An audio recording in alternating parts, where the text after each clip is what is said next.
Hey guys! Hey guys, welcome back to another video. Today I'm gonna show you my new engraving enclosure that I made. It looks like this from the outside, and it is made for my X-Tool D1 laser that I got used in the last video.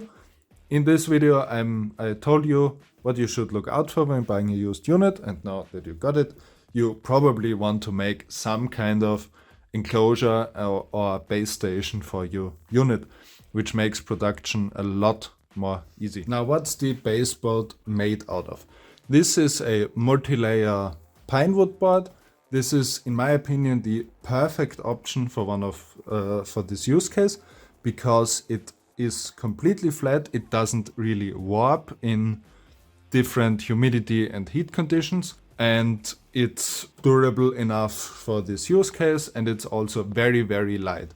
Another option that is a lot cheaper is MDF, which is often used, but it is a lot heavier than this and is not suited for applications where there's a lot of moisture, because it will swell and therefore slightly change your entire setup. So if you can get your hands on these multi-layer boards, I would definitely recommend spending the extra money on it. Now let's take a look at the enclosure. This is, as you can see, made by Creality. You can get it off Amazon for 80 euros, and in my opinion it is the best solution for these engravers. It is 72 by 72 centimeters in side to side, and it is 40 centimeters tall, which is enough for an engraver with some risers on it for rotary engravings.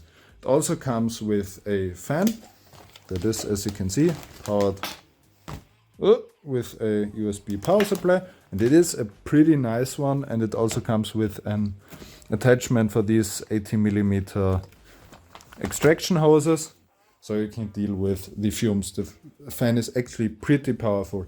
It has these tinted windows, but they are not suited to protect you from the laser radiation alone. You still need some laser goggles.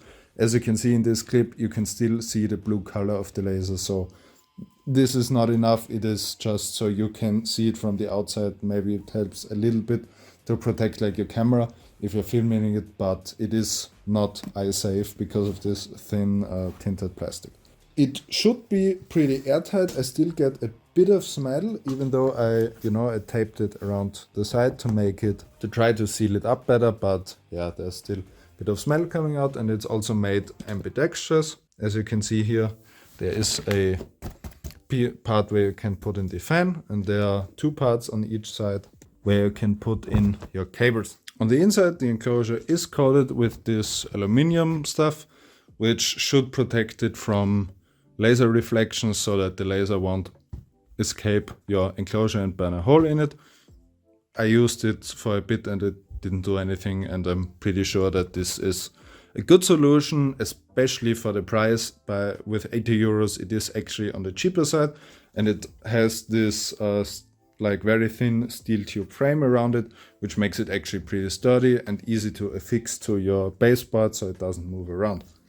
Now, once you have your enclosure set up and your base board set up, you want to be able to do some accurate production work. For this, you will need to make sure your laser engraver itself is always in the same position.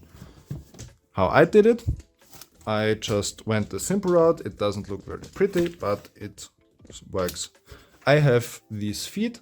I used the laser to cut out some holes in the diameter of my feet. You need to measure yours for yourself and cut them out of this 3mm pine wood boards.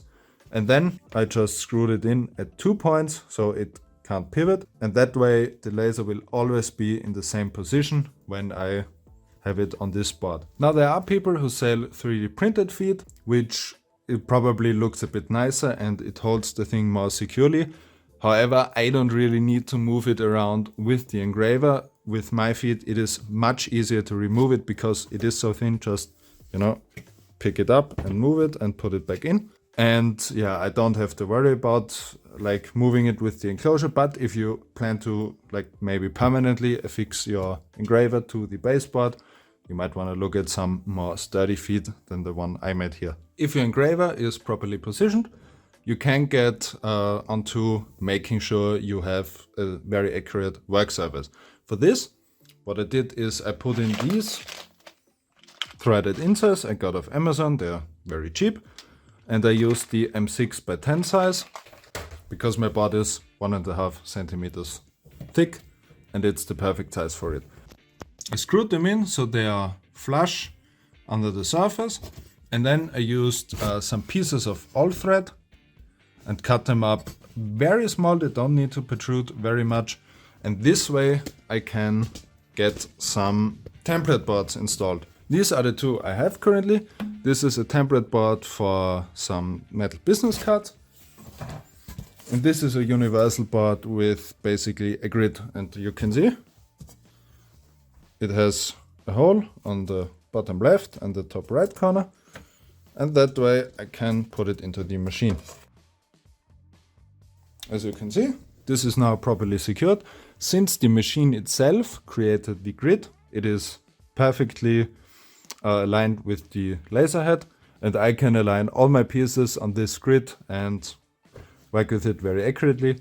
I made it in the XCS software by just, I started off with a line and then copied the line with 5mm increments to the right, and then from top to bottom the same thing.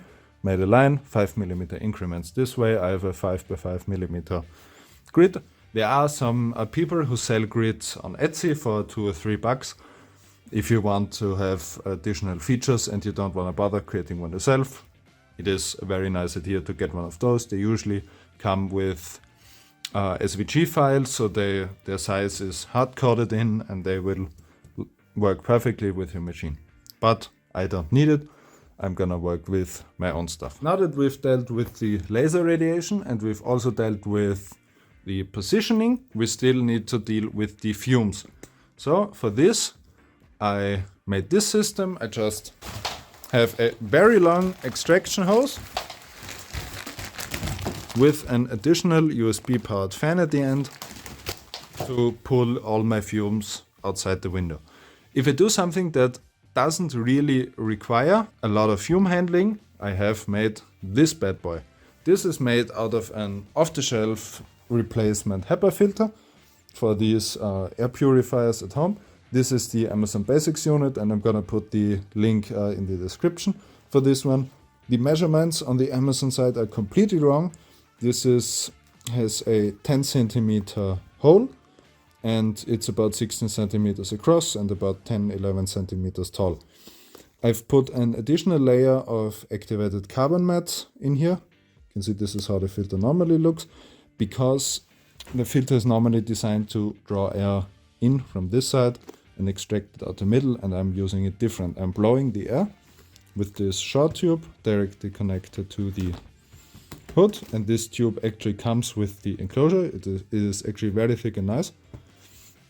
It blows the air straight into this piece and then pushes it out the side. You can actually feel the airflow once the fan turns on, so this filter works pretty well. And for stuff that doesn't smell a whole lot, like slate engraving or these like metal business cards, don't need to open a window in the winter when it's cold, which is very nice. Now, how much are you probably going to spend on this entire setup? I would factor in about $150. It's 80 for the enclosure, it's 30 for the frame, so 110, and then you have another $40 to spend. Cheap, if you want to go with very cheap stuff, MDF boards are super cheap. You're probably gonna pay like 10 or 15 bucks at the hardware store, and they usually can even cut them to size. This board is 75 by 75 centimeters, which is perfect size for this. And all the other stuff depends on how much scrap you have lying around. Obviously use everything you have, which makes it cheaper. This is the way I did it. Yeah, not to say that it's the only way, but I think it works pretty good, and it is such an improvement over just an open engraver. It enables like quick engraving of 12 business cards at once. Like you can, if you sell them at a dozen packs, you make a bundle. You can make an entire order at once, which is so great. With slate engraving, it is a bit more difficult because they have all different heights. But still, if you at least stack like 3 or 4 that have similar heights for the focus, it makes everything a lot faster. So that was already it for this video. I hope you liked it. I hope it gave you inspiration to make your own custom enclosure. It is buildable in one day. If you get all the parts, you can get a lot of this stuff in a hardware store, which is nice, so you don't need to order it online. And it is, again, such an improvement over just using the plain engraver. You can get a lot more work done with one of these enclosures. That was it. If it helped you, if you liked the video, then consider subscribing and giving the video a like, and then I will see you on the next one. Bye bye.